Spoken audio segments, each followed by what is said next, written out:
Hello viewers, যারা class 7 এ পড়ছো, আজকে তাদেরকে আমি ইতিহাসের ৪র্থ অধ্যায় দিল্লির সুলতানি চ্যাপ্টার থেকে সাজেশন প্রশ্নগুলো বলে দেবো। তো দেখে নাও তোমরা এখান থেকে কি কি প্রশ্ন করবে, খুব ভালো করে দেখে নাও এবং খাতায় এগুলো নোট করে রাখবে।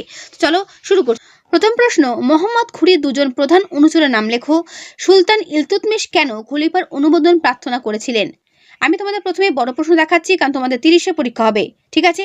চতুর্থ অধ্যায় কিন্তু পরীক্ষাতে থাকবে, অনেক কিন্তু স্কিপ করে চ্যাপ্টারটি, ঠিক আছে? তাই যেগুলো আমি দিচ্ছি এগুলো ভালো করে খাতায় নোট করে রেখো এবং উত্তর সময় তোমাদের সামনে আমি তুলে ধরবো, তাই চিন্তার কোনো কারণ নেই, এখান থেকেই উত্তর তোমরা পেয়ে যাবে, ঠিক আছে? দিল্লির সুলতানদের কখন খলিফার অনুমোদন দরকার হতো? দিল্লির কোন সুলতান প্রথম খলিফার অনুমোদন নেন, এর গুরুত্ব কি? দেখে নাও পুরো উত্তর।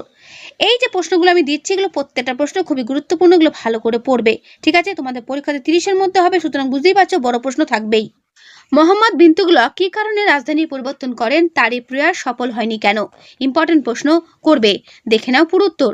তোমাদের প্রত্যেকটা বড় প্রশ্ন উত্তর তোমাদের সামনে আমি তুলে ধরবো, তাই যাদের বই নেই চিন্তার কোনো কারণ নেই, ভালো করে দেখে নেবে। সুলতান মোহাম্মদ বিন তুগলক তার তামার মুদ্রা বা প্রতীক মুদ্রা কেন চালু করেছিলেন, তার পরিকল্পনা কেন ব্যর্থ হয়েছিল? করবে, দেখে নাও পুরো উত্তর।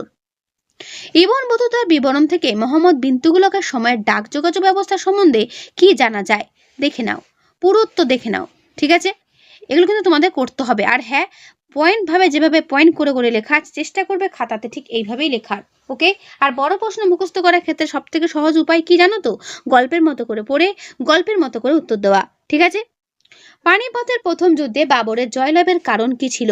কি কারণে বাবর জয়লাভ করেছিল? ইম্পর্টেন্ট প্রশ্ন করবে। ইবন বতুতা, তার আগে প্রশ্ন দেখে নাও, ইকতা, ইকতা কি? কেন সুলতানরা ইকতা ব্যবস্থা চালু করেছিলেন? দেখে নাও পুরো উত্তর।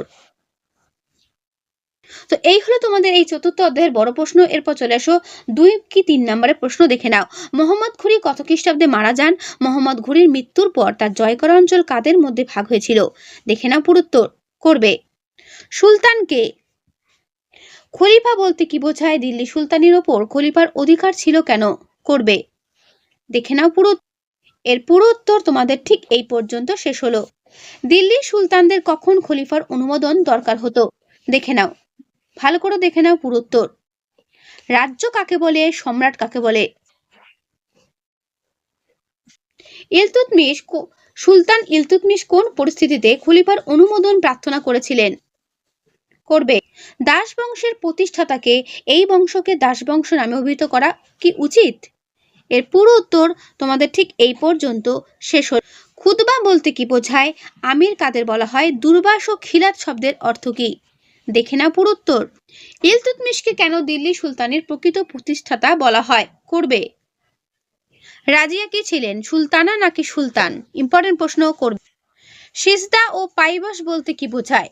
ভেরি ভেরি ইম্পর্টেন্ট প্রশ্ন, এবং এই প্রথাটা কে চালু করেছিলেন সেটাও কিন্তু তোমাদের পড়তে হবে। মালিক কাফুর কে ছিলেন, তার সম্পর্কে যা জানো লেখো। খলজি বিপ্লব বলতে কি বোঝায়? দিল্লির কোন সুলতানকে পাগলা রাজা বলা হয়? তুগলকি কাণ্ড কারখানা বলার আসল কারণ কি ছিল? এর পুরো উত্তর তোমাদের ঠিক এই পর্যন্ত শেষ। পানিপথের প্রথম যুদ্ধ কত খ্রিস্টাব্দে ও কাদের মধ্যে হয়েছিল? যুদ্ধের ফল কি হয়েছিল? করবে।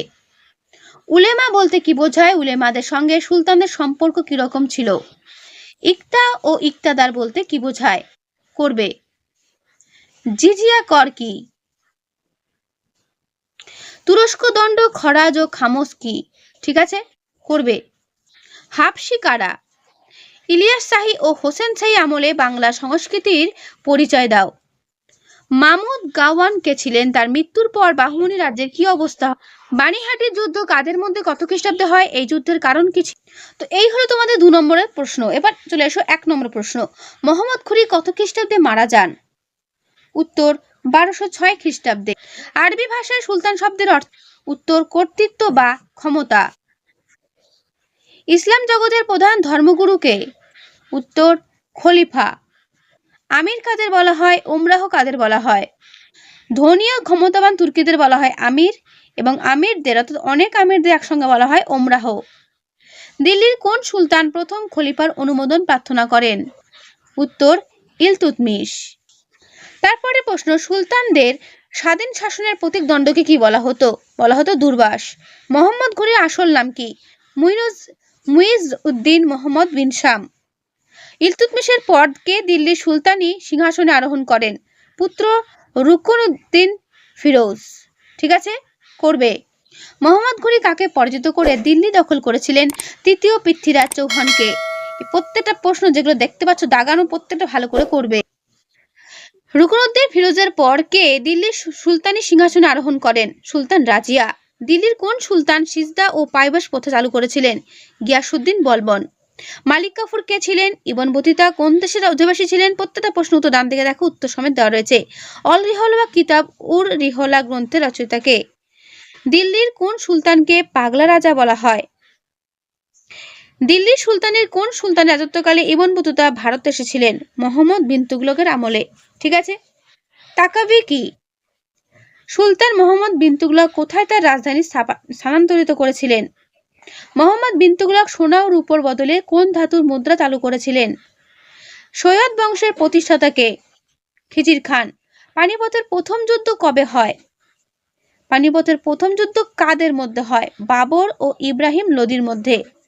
পানিপথের প্রথম যুদ্ধে কে জয়লাভ করেন? বাবর। পানিপথের প্রথম যুদ্ধে বাবর কোন কৌশল বা কোন যুদ্ধ কৌশল ব্যবহার করেন? রুমি কৌশল, ঠিক আছে। সিরি শহরকে নির্মাণ করেন আলাউদ্দিন খলজি। প্রত্যেকটা প্রশ্ন খুব ইম্পর্টেন্ট। আরবি ভাষায় ইলাম শব্দের অর্থ কি? জ্ঞান। আলিম কাদের বলা হয়? উলেমা বলতে কি বোঝায়? সিজদা শব্দের অর্থ কি? পাইবস বলতে কি বোঝায়? ইক্তা বলতে কি বোঝায়? করবে। অটোমান তুর্কিদের আমলে ইক্তা ব্যবস্থার পরিবর্তে যে ব্যবস্থা চালু করা হয় তাকে কি বলে? সিন্ধু প্রদেশে কে প্রথম জিজিয়া কর চালু করেন? মোহাম্মদ বিন কাসিম। কখন সিন্ধু প্রদেশে প্রথম জিজিয়া কর চালু করা হয়? হিন্দু রাজারা তুর্কি বা মুসলমানদের উপর যে কর আদায় করতেন তাকে কি বলা হতো? আলাউদ্দিন খলজি নিযুক্ত শাহানাই ইমান্ডির কাজ কি ছিল? কোন সুলতান রেশন ব্যবস্থা প্রবর্তন করেন? বাংলার প্রথম স্বাধীন সুলতান কে ছিলেন? প্রত্যেকটা প্রশ্ন যেগুলো এখানে হাইলাইট করা দেখছো ভালো করে করবে, ঠিক আছে। বাংলা শাসক ইলিয়াস শাহের রাজধানী কোথায় ছিল? পান্ডুয়া। হোসেন শাহী শাসনের প্রতিষ্ঠাতা কে ছিলেন? আফ্রিকার আবিসিনিয়া ও ইথিওপিয়ার অধিবাসীদের বাংলায় কি বলা হতো? হাবশি, ঠিক আছে। কত খ্রিস্টাব্দে বাংলায় হোসেন শাহী বংশের শাসন শুরু হয়? কত খ্রিস্টাব্দে বাংলা স্বাধীন সুলতানি শাসন শেষ হয়? 1538 খ্রিস্টাব্দে। চৈতন্য ভগবত গ্রন্থ রচয়িতা কে ছিলেন? বৃন্দাবন দাস। বিজয়নগর রাজ্যের প্রতিষ্ঠাতা কে ছিলেন? উত্তর হরিহর বুক্ক। বিজয়নগর রাজ্যের সঙ্গম বংশের শ্রেষ্ঠ রাজা কে ছিলেন? দ্বিতীয় দেবরায়। বিজয়নগর রাজ্যের সঙ্গ বংশের শেষ রাজা কে ছিলেন? বিরূপাক্ষ। প্রত্যেকটা খুব গুরুত্বপূর্ণ প্রশ্ন। বিজয়নগর রাজ্যের শালুব বংশের প্রতিষ্ঠাতা কে ছিলেন? নরসিংহ শালুব। তুলুপ বংশের প্রতিষ্ঠাতা কে ছিলেন? বীরসিংহ। তুলুপ বংশের শ্রেষ্ঠ শাসক কে ছিলেন? কৃষ্ণদেব রায়। রাজা কৃষ্ণদেব রায় লিখিত বিখ্যাত গ্রন্থের নাম কি? আমুক্ত মাল্যদ। মনে রাখবে, ঘুরিয়ে প্রশ্ন আসতে পারে আমুক্ত মাল্যদ গ্রন্থটি রচয়িতাকে। আমুক্ত মাল্যদ মূল গ্রন্থটি কোন ভাষায় লেখা? তেলুগু। দাক্ষিণাত্য বাহমনি রাজ্যকে প্রতিষ্ঠা করেন হাসান গঙ্গু, ঠিক আছে, যার পুরো নাম আলাউদ্দিন হাসান বাহমন শাহ। মনে রাখবে। কোন দিল্লি সুলতান রাজত্বকালে দাক্ষিণাত্য বাহমনি রাজ্যের প্রতিষ্ঠাতা হয়? মোহাম্মদ বিন তুগলক। বাহমনি রাজ্যের রাজধানী কোথায় ছিল? গুলবর্গা। বাহমনি রাজ্য প্রতিষ্ঠার পর গুলবর্গা নতুন নাম কি হয়? আহসানাবাদ, ঠিক আছে। বাহমনি বংশের শ্রেষ্ঠ সুলতান কে ছিলেন? ফিরোজ শাহ। বানিহাটের যুদ্ধ কাদের মধ্যে হয়? বিজয়নগরের সঙ্গে বাহমনির, এবং সেটা কত খ্রিস্টাব্দে হয়? 1565 খ্রিস্টাব্দে। কোন অঞ্চলকে রায়চুর দোয়া বলা হয়? কৃষ্ণা ও তুঙ্গভদ্রা নদীর অববাহিকা অঞ্চলকে। বাহমনি রাজ্যের দেশীয় অভিজাতদের কি বলা হতো? বলা হতো দক্ষিণী। নিকোলো কন্টি কোন দেশের পর্যটক ছিলেন? ইটালির। আব্দুর রাজ্জাক কোন দেশের পর্যটক ছিলেন? পারস্যের, ঠিক আছে। খুতবা শব্দের অর্থ কি? ভাষণ। আরবি ভাষায় সুলতান শব্দের অর্থ কি? সুলতানের স্ত্রী। বন্দে গানে চিহেলগানি শব্দের অর্থ কি? 40 জন বান্দা। পাইবাস ও সিজদা পথ চালু করেন কে? গিয়াসউদ্দিন বলবন। ইবন বতুতা ভারত এসেছিলেন আফ্রিকা থেকে।